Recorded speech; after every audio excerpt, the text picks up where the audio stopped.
आज भारत कारगिल विजय के 26 वर्ष पूरे होने का जश्न मना रहा है। इस साल पूरा देश 26वां कारगिल विजय दिवस मनाने के लिए एकजुट है।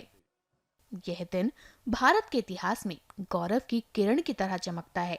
यह 1999 की उस शानदार विजय का प्रतीक है जब हमारे सैनिकों ने बर्फ से ढकी चोटियों और दुश्मन की लगातार गोलीबारी का सामना करते हुए अद्वितीय साहस और अटूट संकल्प के साथ कारगिल की चोटियों पर पुनः विजय प्राप्त की थी।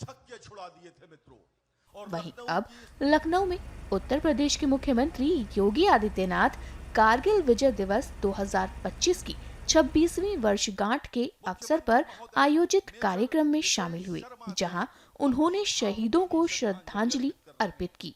सुनिए उन्होंने इस अवसर पर क्या कुछ कहा।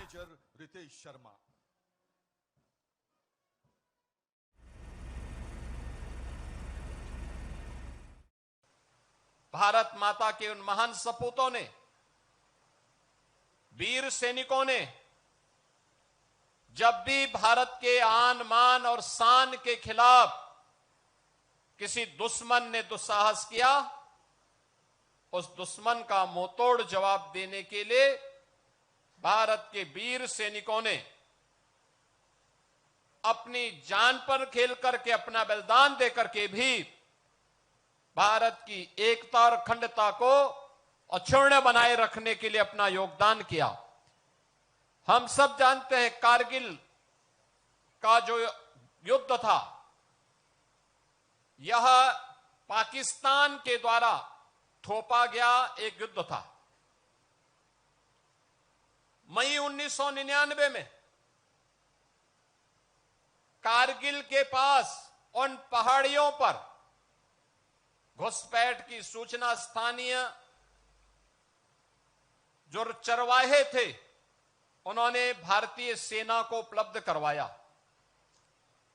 भारतीय सेना ने इसके लिए देश की तत्कालीन सरकार को अवगत कराया और उसके बाद चेतावनी के बाद भी जब उन लोगों ने हमला करना प्रारंभ किया तो उनकी गलतफहमी को दूर करने के लिए ऑपरेशन विजय के नाम पर सदैव प्रधानमंत्री से अटल बिहारी वाजपेयी जी ने 1999 में जिस अभियान को आगे बढ़ाया था, उसकी आज ही घोषणा हुई थी। 26 जुलाई 1999 को सरदेव वाजपेयी जी ने कारगिल विजय की घोषणा करके पाकिस्तान पर एक बड़ी विजय प्राप्त करके दुनिया को चौंकाया था। क्योंकि कारगिल सामरिक दृष्टि से एक अत्यंत चुनौतीपूर्ण क्षेत्र था, जहां पर दिन में भी टेम्परेचर -50 से भी नीचे रहता है। पाकिस्तान ऊपर था, भारत के सैनिक नीचे थे, लेकिन भारत के सेना के शौर्य और पराक्रम के सामने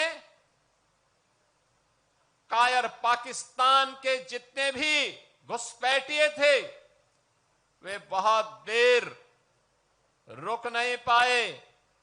उस समय पाकिस्तान के राष्ट्रपति मुशर्रफ, परवेज मुशर्रफ अमेरिका गए। यूएस ने दबाव बनाने का प्रयास किया, लेकिन वाजपेयी जी ने दो टूक कहा, जब तक एक भी घुसपैठे भारत के अंदर रहेंगे, बातचीत अमेरिका हो या दुनिया की किसी ताकत के सामने भारत झुकेगा नहीं। दुश्मन को भारत की धरती से बाहर करके रहेगा और जो नहीं जाएगा वो मारा जाएगा।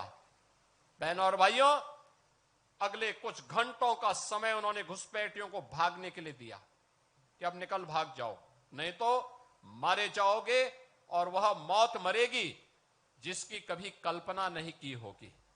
और अंततः पाकिस्तान को आत्मसमर्पण करना पड़ा।